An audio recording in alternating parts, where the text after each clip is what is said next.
Annabel was the only daughter of Mr. Thompson, a famous businessman in Lagos.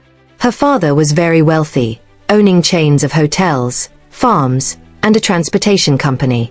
Annabel's mother passed away when she was little, so her father raised her with all the love he could give. When Mr. Thompson fell sick, he called Annabel to his bedside. "Annabel," he said weakly, "I worked hard to build this empire for you. You're my everything, and I trust you will make good decisions."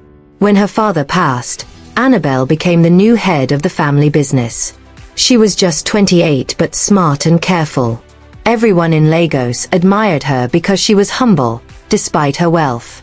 She ran the company with her best friend, Sandra, who was like a sister to her. One day, Annabel attended a charity event organized by her cousin, Sarah.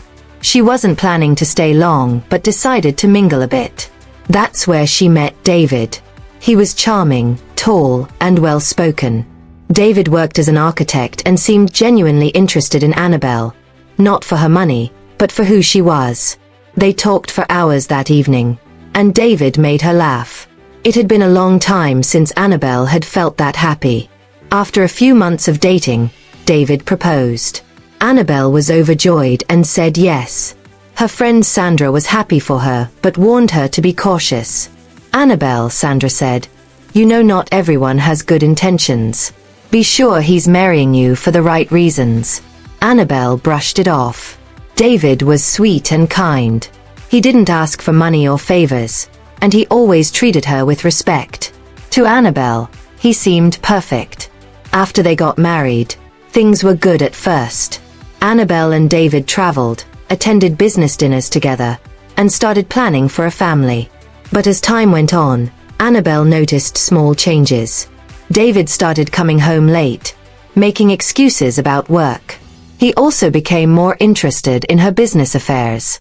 One evening, Sandra visited Annabel. "Annabel," Sandra said carefully, "I don't want to upset you, but I heard some things about David." "What things?"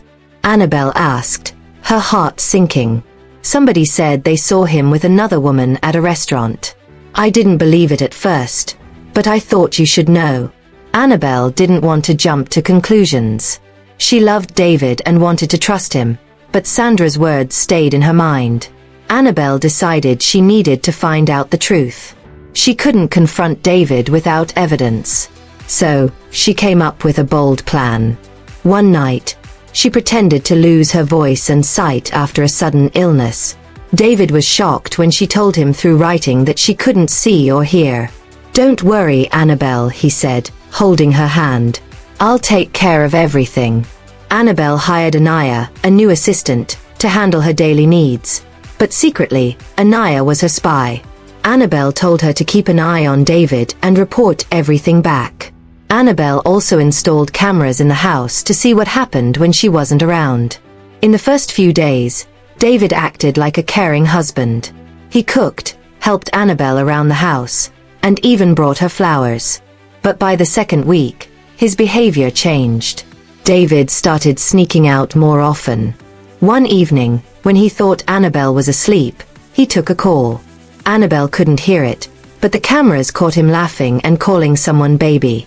Anaya also reported seeing David meeting a woman named Sarah at a fancy hotel. This was the same Sarah who had introduced them at the charity event. Annabel's heart broke, but she kept up the act. She needed to be sure. Annabel decided not to act in anger. She knew she needed undeniable proof, not just suspicion. She worked with Anaya to set a trap. One evening, David told Annabel he was attending a business dinner. As usual, she acted like she didn't hear or see anything.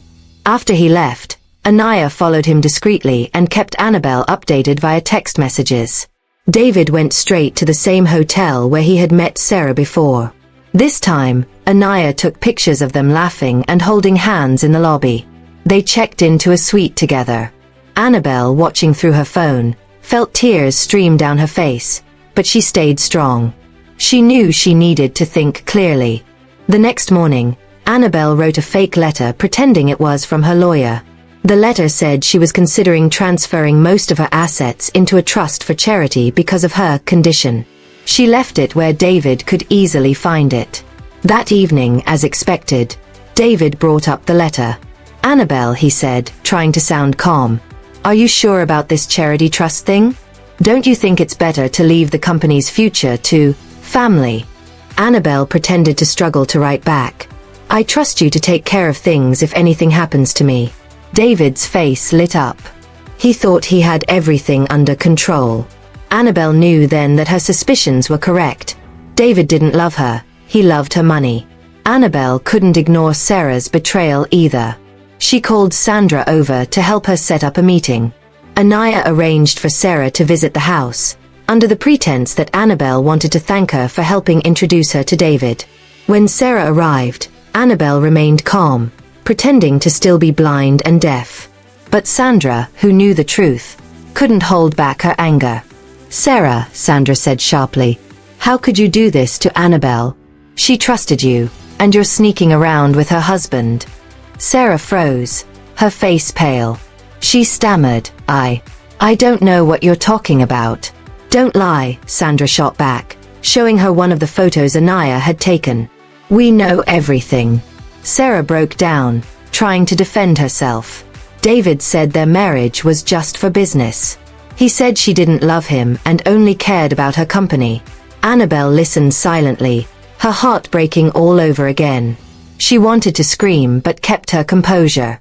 Annabel decided it was time to confront David directly, but she wanted to do it in a way that left no room for him to manipulate the situation. She asked Anaya to call David and tell him there was an emergency at home. When David arrived, he found Sandra, Sarah, and Anaya sitting with Annabel. He looked confused and uneasy. "What's going on?" he asked nervously. Annabel slowly stood up and removed her dark glasses. She looked straight at David, and for the first time in weeks, she spoke. "You tell me, David," she said firmly. "What's going on?" David's jaw dropped. He stammered, "Annabel. You can see and hear?" "Yes," she replied, her voice steady. "And I've seen and heard enough." David's face turned pale, and he began to stammer, trying to explain himself. "Annabel, I was only trying to protect us," he said, his voice trembling. "You've been so vulnerable, and I didn't know how to handle everything." Annabel stood tall, her arms crossed, staring at him coldly. "Protect us," she said. "By sneaking off with Sarah and planning to take over my business? Do you think I'm a fool, David?" Sandra stepped forward, holding the printed photos of David and Sarah together. She tossed them onto the table. "Explain these, David," Sandra demanded. "We're listening." David's eyes darted from the photos to Annabel, then to Sarah, who was sitting silently, her head bowed in shame. He realized there was no way out. "It was a mistake," David blurted. "I got carried away. But Annabel, I love you. I swear I do."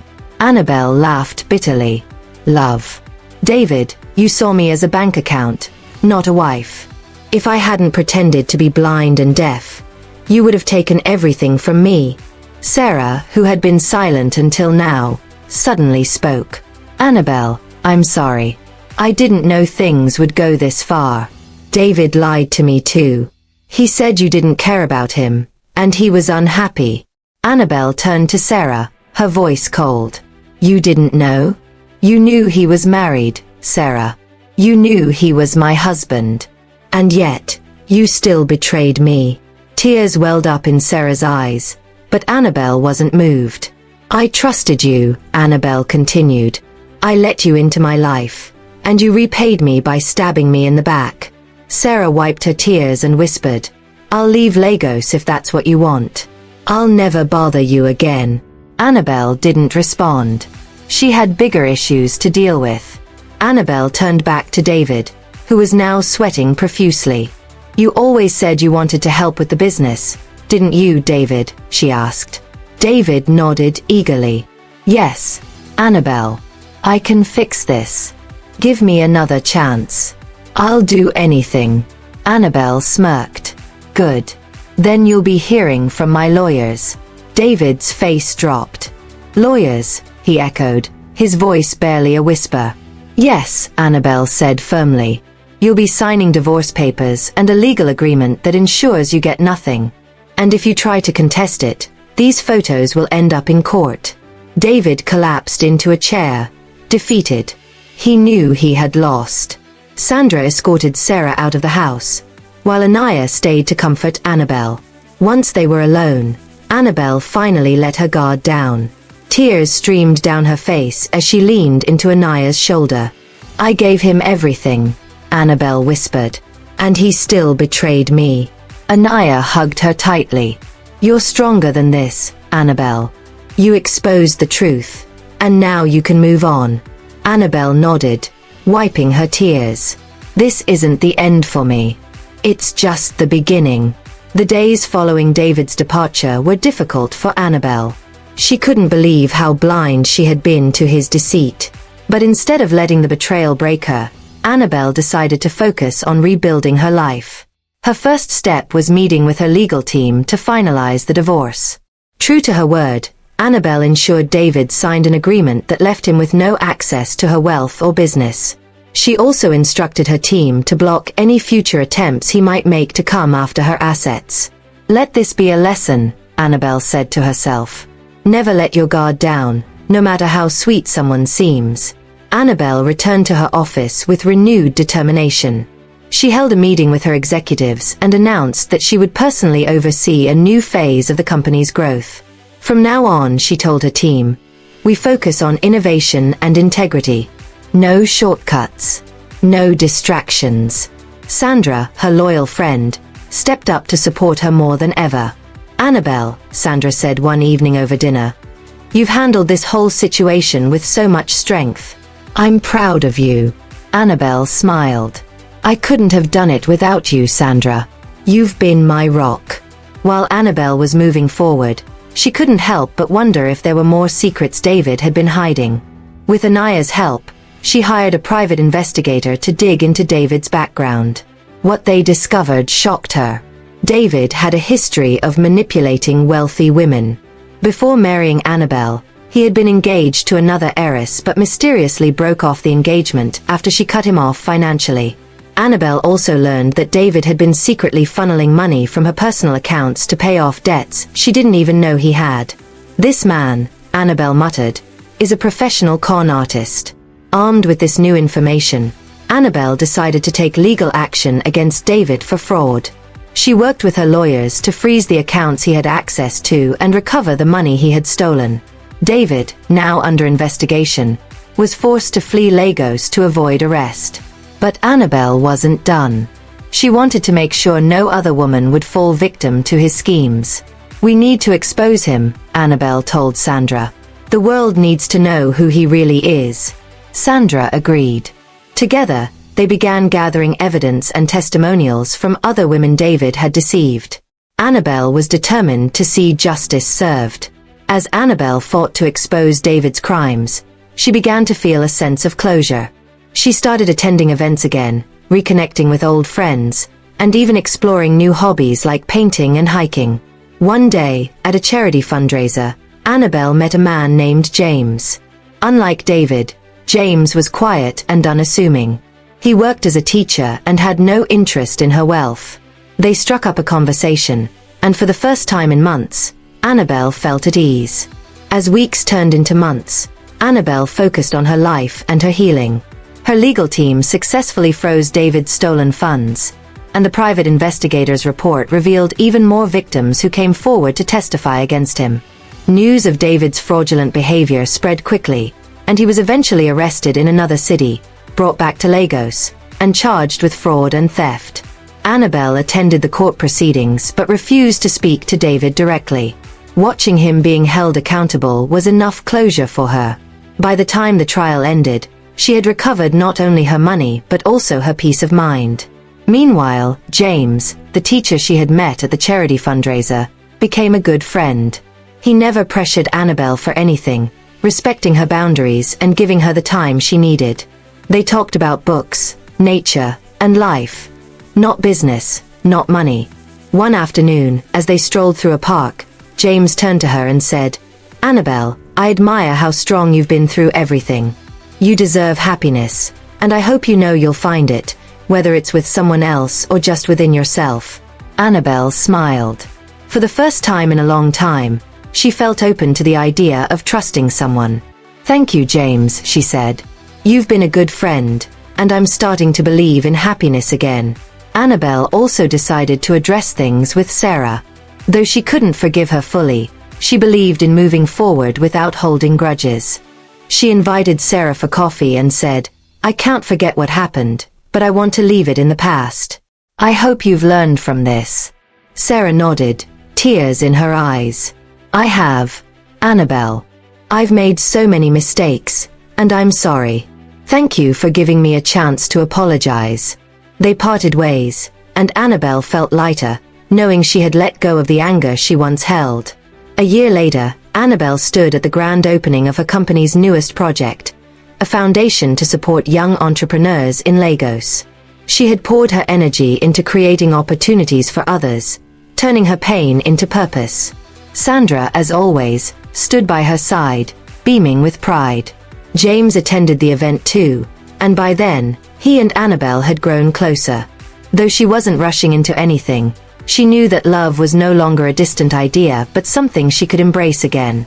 As Annabel took the stage to give her speech, she looked out at the crowd and felt a deep sense of gratitude. "This past year has taught me that challenges are not the end," she said. "They're a chance to rise, to learn, and to rebuild. I'm grateful for the journey, and I'm excited for what lies ahead." The audience applauded, and Annabel felt a renewed sense of hope. Her story wasn't just about betrayal, it was about resilience, growth, and finding her strength. Annabel's journey came full circle. She faced betrayal, exposed deceit, and reclaimed her life. She learned to trust again, not just others but herself. As she moved forward, she knew one thing for sure: she had built a life of purpose and peace, and nothing could take that away from her. Annabel's journey teaches us several important lessons. Trust is earned, not given blindly. Always be cautious and aware of the intentions of those around you. Life's challenges are not meant to break you but to help you grow stronger. Betrayal is painful, but it doesn't define you. With time and effort, you can rebuild your life and find peace again. Letting go of anger allows you to move forward, even if you don't forget the hurt. Self-worth is your power. Never let anyone make you feel less of yourself. What did you learn from Annabel's story? How did her journey inspire you? Share your thoughts and lessons in the comment section below. We'd love to hear from you. Thank you for taking the time to watch this story. If you enjoyed it, please don't forget to like this video to show your support. Share it with friends who might need this lesson. Comment your thoughts. We value your insights. Subscribe to our channel for more inspiring and thought-provoking stories like this one. Your support means the world to us. See you in the next story.